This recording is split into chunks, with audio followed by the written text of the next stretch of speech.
आजकल देखा जा रहा है कि रिलेशनशिप प्रॉब्लम्स इतने ज़्यादा बढ़ गए हैं कि गर्लफ्रेंड बॉयफ्रेंड हो, हस्बैंड वाइफ हो, नोक झोंक तोड़ हो, हस्बैंड वाइफ हो, यानी क्या क्या चीज़ें इतनी ज़्यादा ट्रेंड में आ रही हैं कि थोड़ी सी ही दिनों के रिलेशनशिप के अंदर इतनी खटास पैदा हो जाती है, इतनी मिसकंसेप्शंस पैदा हो जाते हैं कि जो लोग आपस में एक दूसरे को जान देने के लिए तैयार होते थे वो मिसकंसेप्शन की वजह से एक दूसरे की जान लेने के लिए उतारू हो जाते हैं। कोर्ट कचहरियाँ, काउंसलिंग, थेरेपीज, ये सारे सेंटर्स फुल हैं उन लोगों से जिन लोगों के रिलेशनशिप प्रॉब्लम्स चल रहे हैं। तो दोस्तों, ऐसे लोगों के लिए खास तौर से आज ये वीडियो बनाई जा रही है। अगर आप भी ऐसी किसी प्रॉब्लम में जूझ रहे हैं कि आपका रिलेशनशिप आपकी गर्लफ्रेंड के साथ या आपका रिलेशनशिप आपकी वाइफ के साथ या वाइफ का हस्बैंड के साथ अच्छा नहीं चल रहा है, तो आज सिर्फ एक चीज़ मैं ऐसी बताने वाला हूँ। अगर आप उसको फॉलो कर लेते हैं तो ऑलमोस्ट 95% केसेस रिजॉल्व हो जाते हैं।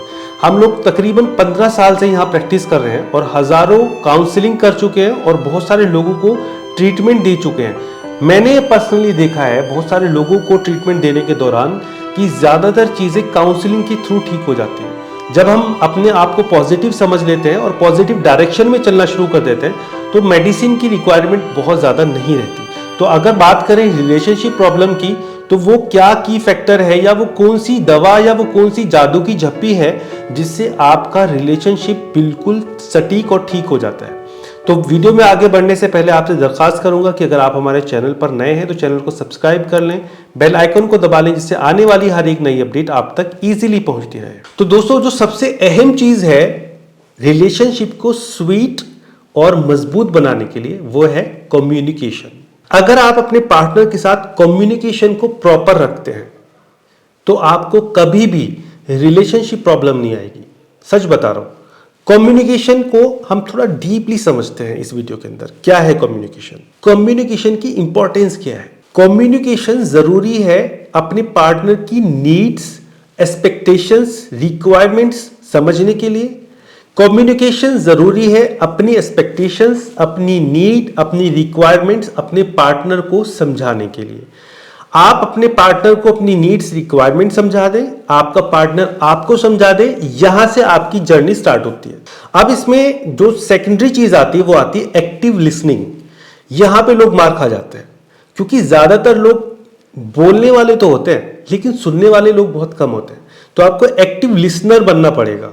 आपकी पार्टनर आपके सामने अपने जज्बात बयान कर रही है, अपनी नीड्स बता रही है, अपनी जरूरत बता रही है, अपनी दिल की ख्वाहिशात बता रही है सामने, तो आप एक्टिवली सुनो, उसको ध्यान से सुनो और इस तरह सुनो कि उसमें से वो पॉइंट सारे निकाल लो जो कि आपके पार्टनर को खुश रहने के लिए जरूरी है। ध्यान रखें आप इस बात को कि जो पॉइंट्स आपके पार्टनर को खुश करते हैं उन पॉइंट्स को आप अपने अंदर जब्त कर लें, स्टोर कर लें, सेव कर लें और प्रैक्टिकल लाइफ में उस पर अमल करना शुरू करें। तो आप देखिएगा कि आपका रिलेशनशिप इतना स्वीट हो जाएगा कि अगर आप सेक्स भी नहीं करेंगे ना तब भी आप एक दूसरे के साथ अच्छे बने रहेंगे।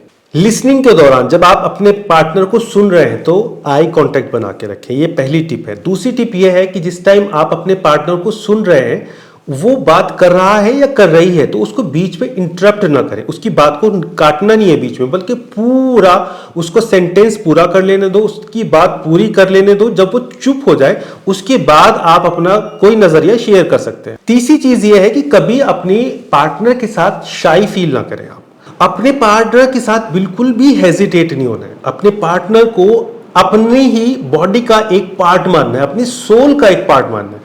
जब आप अपने पार्टनर को अपनी बॉडी का, सोल का पार्ट मानते हैं तो आप कुछ भी कहते हुए हेजिटेट नहीं होते हैं। तो आपको हेजिटेट नहीं होना है किसी भी चीज को बताने में। बताने का तरीका अलग अलग हो सकता है, इसके बारे में आपको बताता हूं कि हमें बात कैसे करनी होती है अपने पार्टनर से। सपोज अगर आपके पार्टनर की आपको कोई चीज पसंद नहीं आ रही है तो एक तो ये तरीका हो सकता है कि मुझे अच्छा नहीं लगता आप ऐसे करते हो। एक तरीका ये होता है कि ना आप अगर ऐसा करते हो ना तो मैं अपसेट हो जाता हूं।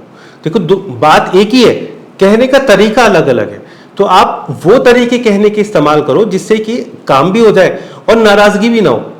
चौथी चीज जो है ना, नॉन वर्बल कम्युनिकेशन है। अब ये क्या होता है डॉक्टर साहब, हमने तो कभी सुना नहीं इसके बारे में। नॉन वर्बल कम्युनिकेशन होता है आपके फेस इंप्रेशंस, आपकी बॉडी लैंग्वेज, आपका टच, ये सारी चीज नॉन वर्बल है, आप बोल नहीं रहे उसको लेकिन फील कर रहा है कोई भी सामने वाला आपके चेहरे के इंप्रेशंस देख के कि आप खुश हैं, आप गुस्से में हैं, आप स्ट्रेस में हैं, किस भी चीज कोई भी देख के पहचान जाएगा। आपकी बॉडी लैंग्वेज क्या है उसको देख के, अगर कोई डेफ एंड डम भी है ना तो भी फेस इंप्रेशन देखकर वो आपके जज्बात और आपके ख्यालात समझ जाता है, तो आपको कहने की जरूरत नहीं होती। इसलिए अपने पार्टनर के साथ आपका फेस इंप्रेशन कैसा होना चाहिए, हमेशा एक सुकून भरा, ध्यान रखें इस बात को। खुश होना, खुश तो आप अपनी गर्लफ्रेंड के साथ भी रह सकते हो, अपने भाई के साथ भी रह सकते हो, अपने दोस्त के साथ भी रह सकते हो, लेकिन पार्टनर के साथ आप कंप्लीट फील करते हो। That mean you are feeling complete and the completeness is reflecting from your face, कि आपका चेहरा एक सुकून भरा आपको फील हो रहा है कि चेहरे पे एक सुकून है। जब आपके चेहरे पे सुकून आपका पार्टनर देखेगा और आपकी वजह से आपके पार्टनर के चेहरे पे सुकून आएगा, that is a very good relationship. और इसकी शुरुआत ही कम्युनिकेशन से है। पांचवी चीज है एम्पैथी एंड अंडरस्टैंडिंग।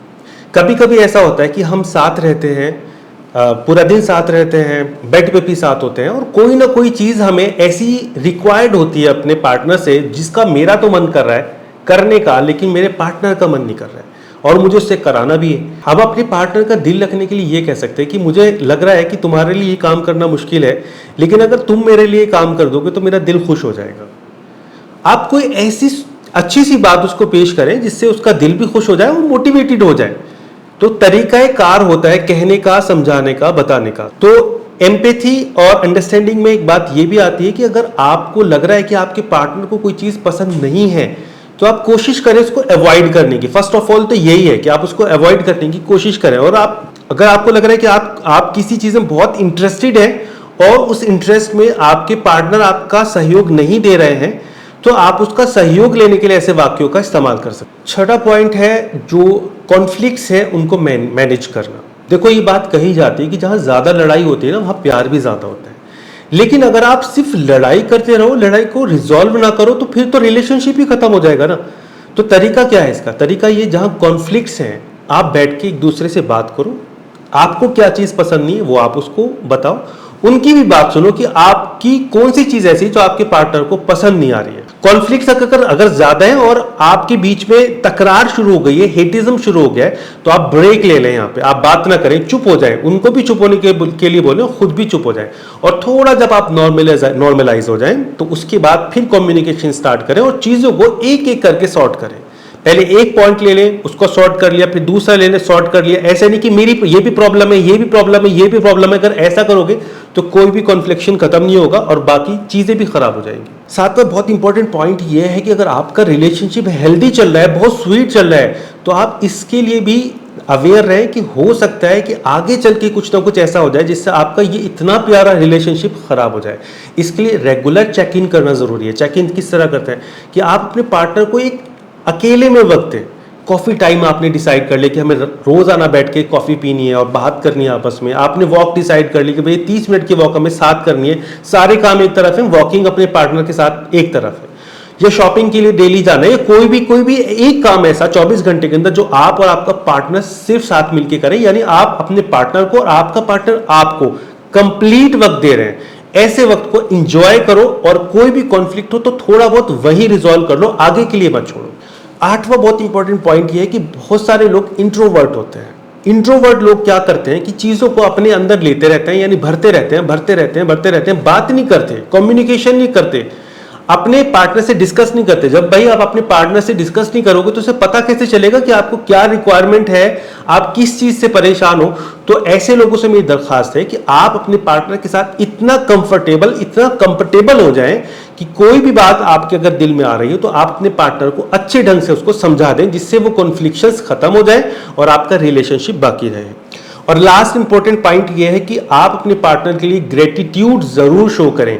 जैसे कि अगर आपके पार्टनर ने कोई अच्छी ड्रेस पहनिए तो उसकी तारीफ करें, अच्छा खाना बनाए तो तारीफ करें। आपके पार्टनर को भी चाहिए, फीमेल को भी चाहिए कि आपके हस्बैंड ने अगर कोई अच्छी ड्रेस पहनी है तो उसकी तारीफ करना, अच्छा कोई काम किया है उसकी तारीफ करना, आपको वक्त दिया है उसके लिए थैंक यू बोलना कि भाई आपने इतने बिजी शेड्यूल में मेरे लिए कम से कम 10 मिनट निकाले, थैंक यू सो मच।